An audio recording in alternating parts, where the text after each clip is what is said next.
तो आज मैं आपको एक अनोखी रहस्यमय कहानी सुनाऊंगा। अगर आप चैनल पर नए हैं तो अभी सब्सक्राइब कर ले, क्योंकि यह मेरा दूसरा नया चैनल है। तथा कहानी पूरा देखे, अंत में एक अनोखा रहस्य छुपा है। धन्यवाद। तो सुनिए। दुर्गा पूजा की यह कहानी कैलाश पर्वत से शुरू होती है, जहाँ शिव और पार्वती का निवास था। एक दिन देवगुरु बृहस्पति ने पार्वती से कहा, हे देवी, इस वर्ष पृथ्वी पर असुरों का प्रकोप बहुत बढ़ गया है। उनका राजा महिषासुर अपने अहंकार में चूर है और उसने देवताओं तक को भयभीत कर रखा है। पार्वती ने ये सुनकर मुस्कुराते हुए कहा, देवगुरु, आप चिंता न करें। मेरा एक अंश पृथ्वी पर जन्म लेगा और उन सभी को मुक्ति दिलाएगा। उसी समय धरती पर एक छोटी सी गांव में एक नवजात बच्ची का जन्म हुआ। उसके माता पिता ने उसका नाम अंशा रखा, क्योंकि वह देवी के अंश से उत्पन्न हुई थी। अंशा बचपन से ही बहुत निडर और दयालु थी। वह हर प्राणी में परमात्मा का अंश देखती थी। गांव वाले उसे बहुत मानते थे, लेकिन पास के जंगल में रहने वाले राक्षस जी सका नाम कालभैरव था, अंशा की शक्ति से घबराता था। वह चाहता था कि अंशा की शक्ति का प्रयोग वह अपने कुकर्मों के लिए करे। जब अंशा बड़ी हुई तो उसने देखा कि कालभैरव ने पूरे गांव को आतंकित कर रखा है। वह लोगों के खेतों को जला देता था और उनके पशुओं को मार डालता था। अंशा ने ठान लिया कि वह गांव को इस राक्षस से मुक्ति दिलाएगी। उसने गांव के कुछ युवाओं को इकट्ठा किया और उन्हें आत्मरक्षा के तरीके सिखाए। उसने उनसे कहा, हमारी सबसे बड़ी शक्ति हमारी एकता है। अंशा और उसके साथी मिलकर कालभैरव के अड्डे पर गए। कालभैरव ने अंशा को देखा और हंसते हुए बोला, अरे, एक छोटी सी लड़की मुझसे लड़ने आई है। उद्धरण चिन्ह। अंशा ने शांति से जवाब दिया, मैं तुमसे लड़ने नहीं, तुम्हें सही रास्ता दिखाने आई हूँ। तुम अपनी शक्ति का उपयोग लोगों को डराने में क्यों करते हो? तुम चाहो तो इसी शक्ति से उनकी मदद भी कर सकते हो। कालभैरव ने अंशा की बात सुनकर उसकी परीक्षा लेने की सोची। उसने अपने जादू से एक भयानक तूफान खड़ा कर दिया। शाह ने अपनी दिव्य शक्ति से गांव वालों के लिए एक सुरक्षा कवच बनाया, लेकिन वह समझ गई कि यह सिर्फ बातों से नहीं मानेगा। तब अंशा ने एक योजना बनाई। उसने अपने साथियों से कहा, हमें शक्ति के साथ साथ बुद्धि का भी प्रयोग करना होगा। अंशा ने 9 दिनों तक गहन ध्यान किया और प्रत्येक दिन एक नया रूप धारण किया। पहले दिन उसने शांत और सौम्य रूप धारण किया। दूसरे दिन उसने साहस का प्रतीक रूप लिया। तीसरे दिन उसने ज्ञान का प्रतीक रूप धारण किया और ऐसे ही वह अपने 9 रूपों में कालभैरव का सामना करने लगी। कालभैरव हर रूप में हारने लगा। अंशा के 9 रूप उसकी 9 कमजोरियों पर प्रहार करते थे: अहंकार, क्रोध, लालच, घृणा, आलस्य, भय, मूर्खता, झूठ और वासना। 9वें दिन जब अंशा ने अपने अंतिम रूप में कालभैरव का सामना किया, तो उसने अपनी आंखों में करुणा और चेहरे पर दृढ़ता के साथ कहा, कालभैरव, तुम्हारी हार तुम्हारी शक्ति की कमी नहीं, बल्कि इन बुराइयों के कारण हुई है। कालभैरव को अपनी गलती का एहसास हुआ। उसने अंशा के चरणों में झुककर क्षमा मांगी और वादा किया कि वह अपनी शक्ति का उपयोग हमेशा अच्छाई के लिए करेगा। गांव वाले अंशा को माँ दुर्गा के रूप में पूजने लगे, क्योंकि उसने बुराई का नाश कर अच्छाई की स्थापना की थी।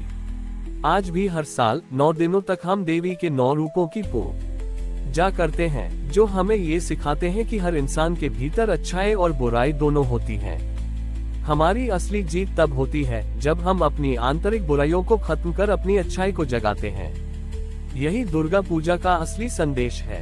अंशा द्वारा पराजित होने के बाद कालभैरव ने अपना जीवन पूरी तरह बदल दिया। उसने गांव की सेवा करने का प्रण लिया। उसकी जादुई शक्तियों का उपयोग अब गांव की भलाई के लिए होने लगा। वह सूखी नदियों में पानी भर देता, खेतों को उपजाऊ बनाता और गांव को बाहरी खतरों से बचाता था।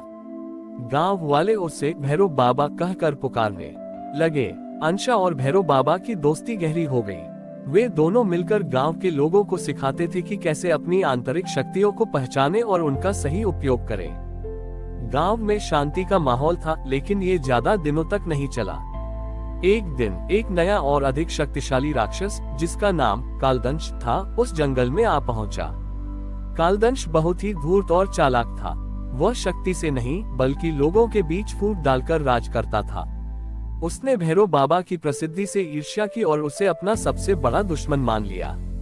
कालदंश ने गांव में आकर धीरे धीरे लोगों के मन में भैरव बाबा के खिलाफ जहर घोलना शुरू कर दिया। वह लोगों से कहता, भैरव बाबा पहले एक क्रूर राक्षस था। वह कभी भी बदल सकता है और फिर से आप पर हमला कर सकता है।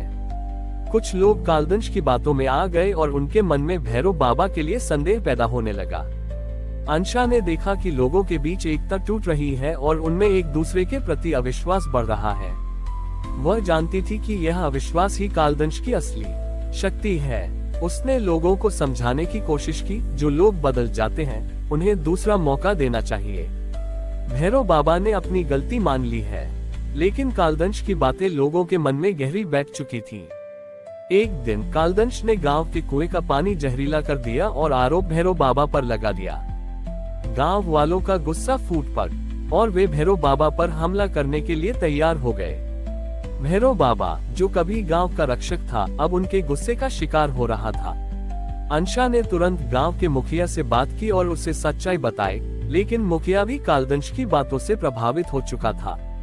अंशा समझ गई कि इस बार उसे किसी राक्षस से नहीं, बल्कि लोगों के मन में फैले अविश्वास और द्वेष से लड़ना होगा। उसने एक बार फिर 9 दिनों का ध्यान शुरू किया, लेकिन इस बार उसका ध्यान बुराई का नाश करने पर नहीं, बल्कि लोगों के मन में सद्भाव और प्रेम जगाने पर केंद्रित था। पहले दिन अंशा ने अपने सौम्य रूप में लोगों के बीच जाकर उन्हें क्षमा और दया का महत्व समझाया। दूसरे दिन उसने अपने साहस के रूप में लोगों को बताया कि अज्ञानता के खिलाफ खड़े होने के लिए कितना साहस चाहिए। इस तरह हर दिन वह लोगों को एक नया गुण सिखाती रही।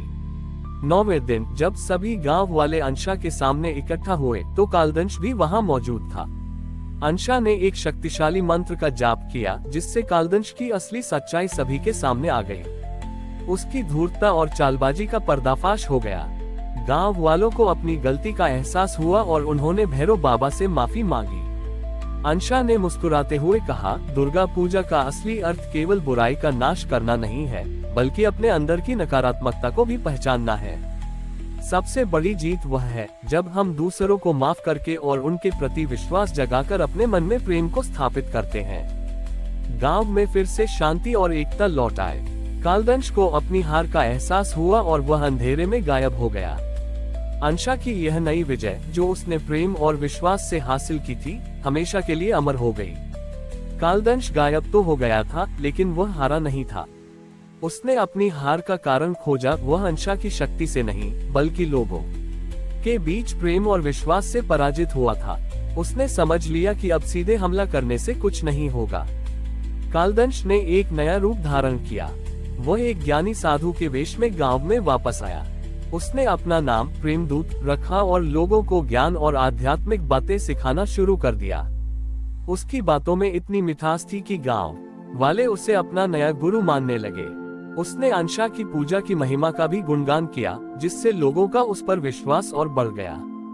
भैरव बाबा को कालदंश की चाल समझ आ गई थी, लेकिन वह कुछ नहीं कर पाया। अंशा ने भी प्रेमदूत की बातों में कोई बुराई नहीं देखी। वह जानती थी कि मन को जीतना ही सबसे कठिन लड़ाई है, और उसने सोचा कि शायद कालदंश सच में बदल गया है।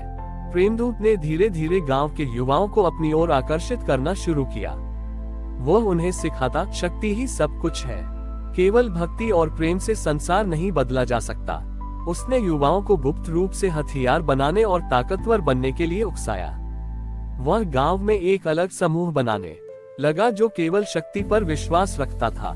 एक दिन प्रेमदूत ने गांव के मुखिया से कहा, हे मुखिया, हमारी सुरक्षा के लिए गांव को एक मजबूत किले की जरूरत है। मुखिया उसकी बातों में आ गया और उसने किले के निर्माण की अनुमति दे दी। असल में प्रेमदूत उस किले को अपनी सेना का अड्डा बनाना चाहता था। जब अंशा को इस बात का पता चला तो उसने भैरव बाबा और गांव के कुछ समझदार लोगों से बात की।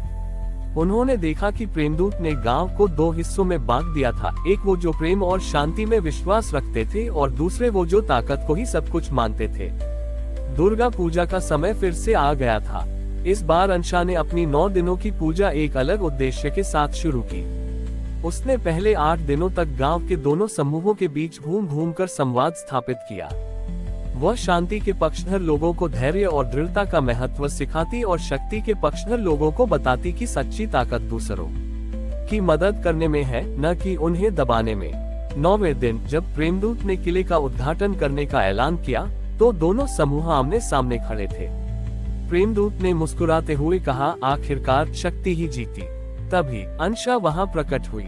इस बार उसके हाथ में कोई हथियार नहीं था, बल्कि वह केवल एक दर्पण लिए खड़ी थी।